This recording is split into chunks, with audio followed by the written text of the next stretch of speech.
my name is Angelica. Oh, it's misspelled.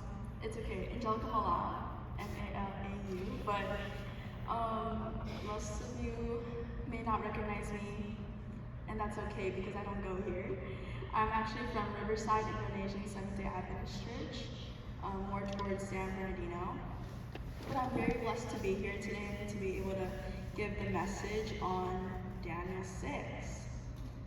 So, if we could just start off by opening up our Bibles to Daniel 6. I hope we all have brought our Bibles today.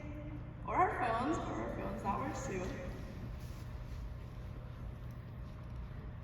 And what I'm going to do today is, I'm not really sure how this Daniel series has been going, but the way I'm going to approach it is we're going to go through the whole chapter, not too long, just 28 verses. And we're going to stop every once in a while to really dissect it and get into the word. Before I start, let's bow our heads for a word of prayer. Dear gracious, loving, and heavenly Father, Lord, I want to thank you for bringing us all here together and gathering us so that we are able to hear what you have to say in Daniel. Be with us throughout the rest of this service and through the rest of your Sabbath day. And in Jesus' name I pray, amen. Okay, so let's start. It says, it pleased Darius, which was the king of Persia, to set over the kingdom 120 satraps. If you're me, I'm like, what's a satrap? I don't even know what a satrap is. A satrap, I looked it up online. It says it's a local ruler, or in other words, a provincial governor in the ancient Persian Empire.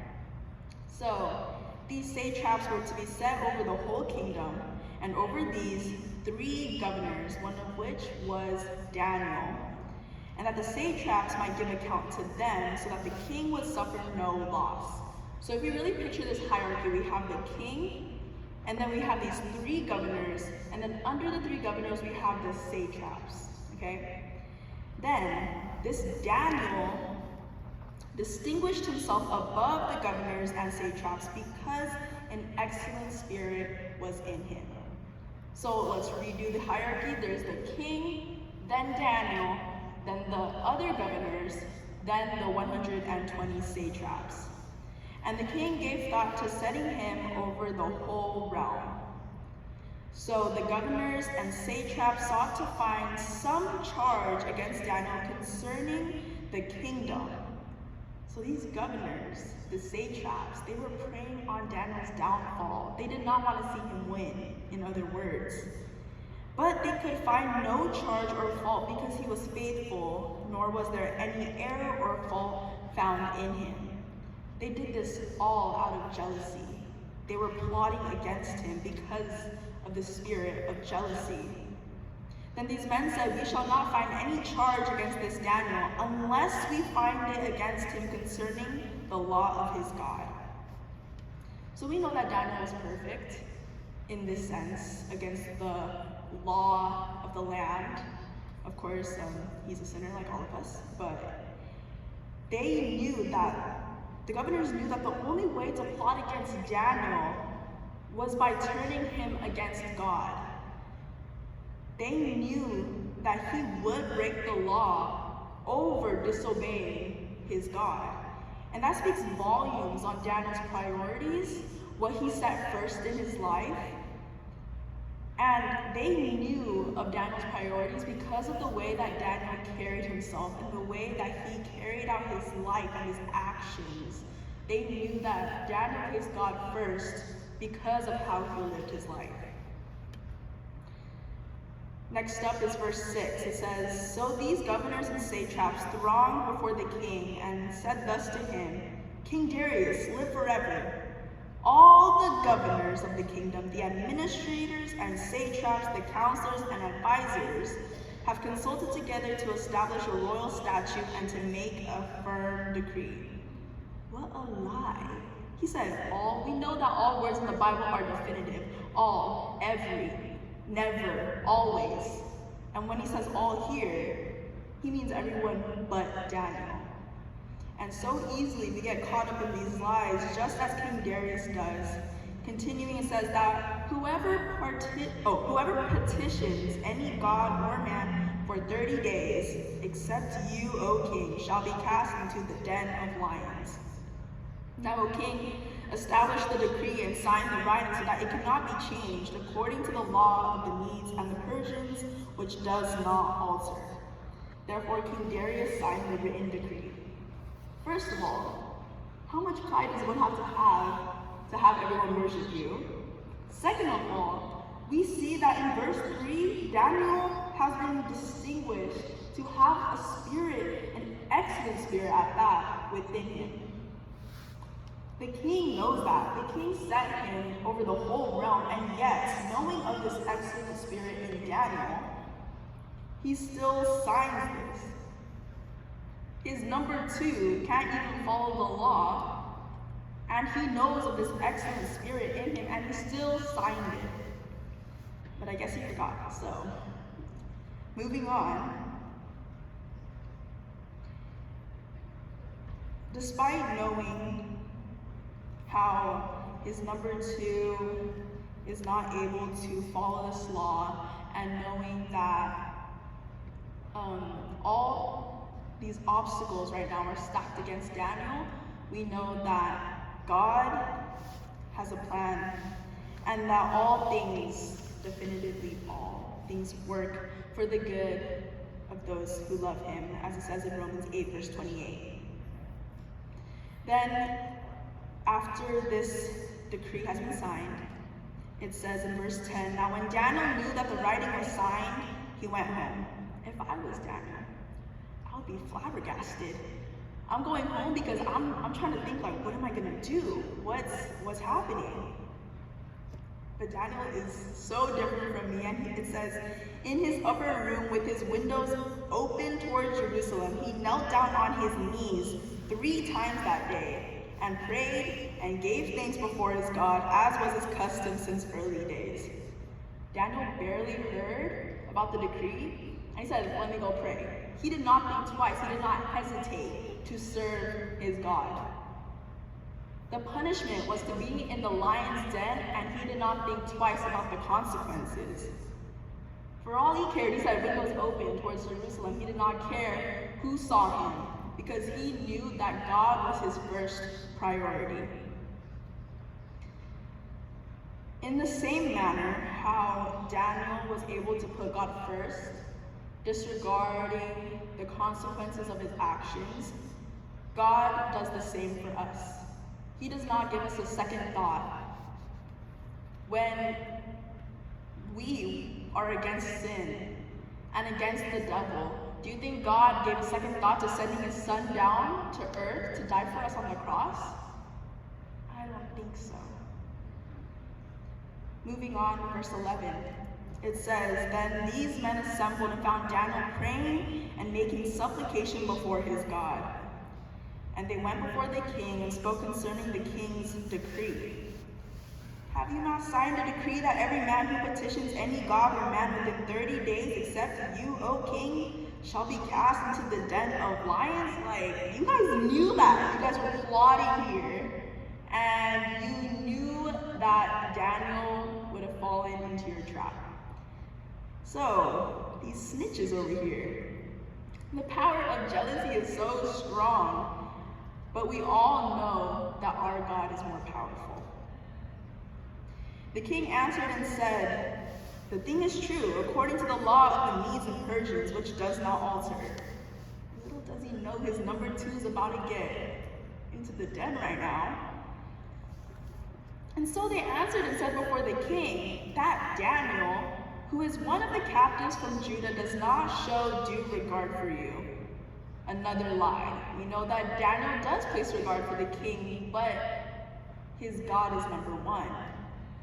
O king, for the decree that you have signed, but makes his petition 3 times a day, as he should. And the king, when he heard these words, was greatly displeased with himself, and set his heart on Daniel to deliver him. This king, Darius, he was searching for every loophole that he could find. He was trying to find a solution. He made it his goal to save Daniel. It continues by saying, and he labored till the going down of the sun, racking his brain, to deliver him. Then these men approached the king and said to the king, "Know, O king, that it is the law." Like, we know it's the law. You guys are just being annoying right now, but of the Medes and Persians, that no decree or statute which the king establishes may be changed. They're really pushing it here. And so here the king's hands are tied. There's nothing else he can do. So the king gave the command, and they brought Daniel and cast him into the den of the lions. But the king spoke, saying to Daniel, "Your God, whom you serve continually, he will deliver you." King Darius knows that there's nothing that he can do. He knows that it's all up to God at this point. And so part of my annotation was just saying, okay, King Darius knows what's going on, he knows what's up, he knows about our God, and it's a refreshing sign of a little speck of faith from the man who first signed a decree for everyone to worship him. Kind of ironic, but we see a character development from Darius. Then a stone was brought and laid on the mouth of the den, showing that there's no trick, it's no gimmick, there is no way of getting around this. No one can sneak in and try to get Daniel out of the den in the middle of the night. And the king sealed it with his own signet ring and with the signets of his lords, that the purpose concerning Daniel might not be changed. If you are like the general population, you may not know what a signet ring, a seal may be. So basically it's a seal, I'm assuming placed maybe like in the crack of the rock, between the rock and like the hole for it. The seal is placed. If the seal breaks, that means that the rock had been lifted and that Daniel would have escaped. But here the seal is placed, knowing that nothing is going to change and the law has to be seen to completion. And so here, there's no trick, there's no escape. If there were to be, they would know. And it just sets the scene for God to work. It sets the scene for God's hand to take place and move the parts to wherever he needs them to be, because no matter what limitations you may think that you put on our God, none of them can stand a chance. Now when the king went to his palace and spent the night fasting, dude was really worried, and no musicians were brought before him. Also, his sleep went from him. No food, no sleep, no entertainment. He was really, really worried for Daniel. Then the king arose very early in the morning and went in haste to the den of lions. Very early, as we can see, that he got no sleep. He was tossing and turning, and right when the sun came up, he went to find his number 2, Daniel. And when he came to the den, he cried out in a lamenting voice to Daniel. Lamenting. He was sad, yet he still cried. So he was sad because he was thinking, obviously, the lions, they're hungry, they want food. My boy Daniel's a goner. But he still took the initiative to cry out. If you think Daniel's actually gone, then why even cry out in the first place? He knew, or not knew, but he had just a little mustard seed sized faith that maybe Daniel is still alive. And I think that we kind of do the same thing when we're asking things of God. Like, God, please help me get an A on this test. But I only studied like, 2 weeks where I could have studied for like 2 months. So it's okay if I don't get an A. We bargain with God. And that's because we don't think God can do the whole thing. Sometimes we doubt God's ability to give his 100% to us. God doesn't ask for us to go above and beyond for his grace. His grace is free. And in the same manner, if we ask wholeheartedly to the Lord, not to bargain, not doubting God's abilities to give us his all, it shall be given to us, as it says in Matthew 7:7. Then the king spoke, saying to Daniel, Daniel, servant of the living God, has your God, whom you serve continually, been able to deliver you from the lions? And this is where Darius is, pacing, waiting for Daniel if he says anything. And the next verse starts with, then Daniel said to the king, oh, thank goodness, Daniel's alive. He said something, right? That's what Darius is thinking right now. And Daniel says, oh, king, live forever.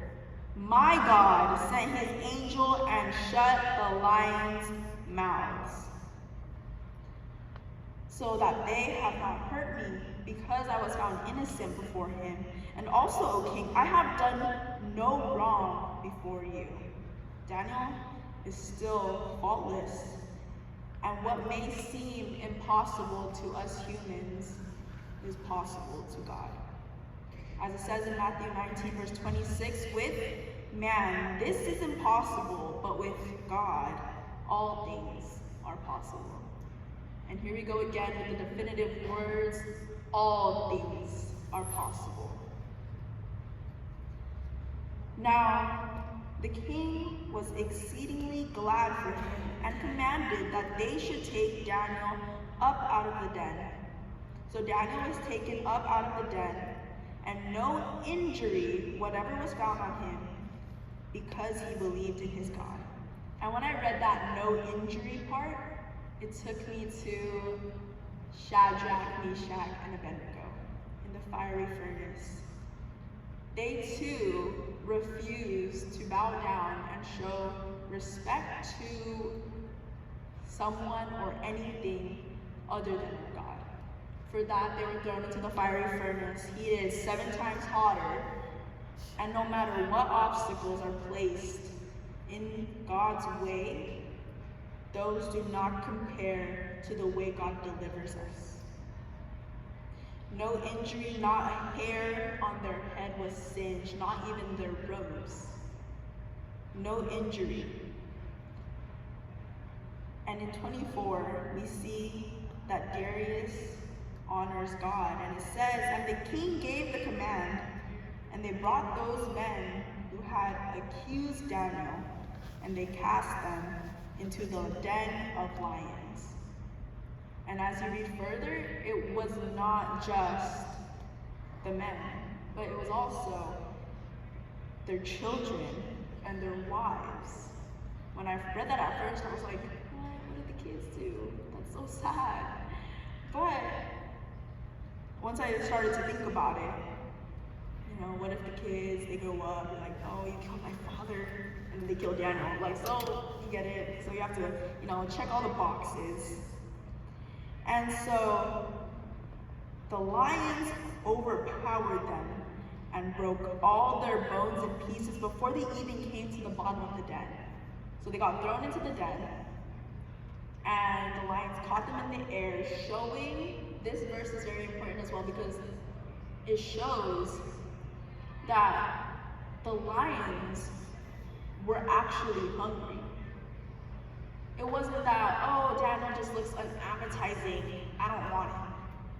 It wasn't that the lions weren't weren't lions themselves. There's no trick here. Those lions were hungry.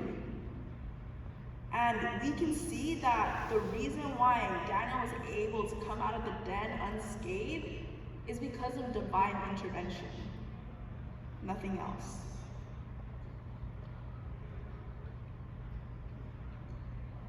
Then King Darius wrote, verse 25, to all people, nations, and languages that dwell in all the earth, peace be multiplied to you. I make a decree that in every dominion of my kingdom, men must tremble and fear before the God of Daniel. For he is the living God and steadfast forever. Steadfast meaning loyal, faithful, committed, just as God has proved to be by delivering Daniel from the lion's den. His kingdom is the one which shall not be destroyed, and his dominion shall endure to the end. That's low-key prophecy, prophetic right there. Because this is God's kingdom. God is the same God that we are worshiping right here in this very sanctuary. The God of Daniel is the God of today. And we see here that despite all of these kings, the Babylonian kings, the Persian kings, all the way down the statue of Nebuchadnezzar, these kings know of the living God. Yet they either forget about what God has done in the past to prove himself over and over again. And if they don't forget, then the next ones forget. And we see throughout the Bible that God proves himself over and over and over again, even to this day. 27 says, he delivers and rescues, as he did with Daniel, and he works signs and wonders in heaven and on earth. God has no limits. God is everywhere. Who has delivered Daniel from the power of the lions. And by this miracle, God got King Darius to believe in his power and his goodness. And last but not least, verse 28, it says, so this Daniel prospered, not only in the reign of Darius, but also in the reign of Cyrus, the Persian. So it seems though that Cyrus, the next king, remembers God's power and how he lives within Daniel. And as we see through this, that's the end of the chapter. That was fast, right? Easy. As we see from the life of Daniel, God was always with Daniel. He never left Daniel's side, just as he is today. God has never left our side, and he will continue to be with us, even till the end of the age. As quick as Daniel turned to pray to God, as quickly as he went to break the law, doors open, no remorse, we too should turn to God that quickly, if not faster, knowing of the precedent that God has set for us. Time and time again, kingdom after kingdom, king after king, he shows that Jesus is the King of kings and the Lord of lords. We should turn to God first and foremost, not our phones, not our friends. While they are great help, we should turn to God and his word first. And as we know from the life of Daniel, the life of Shadrach, Meshach, and Abednego, and all those, not only in Daniel, but from Genesis to Revelation, we know that in our lives too, the Lord will deliver us. Have a blessed Sabbath. Thank you.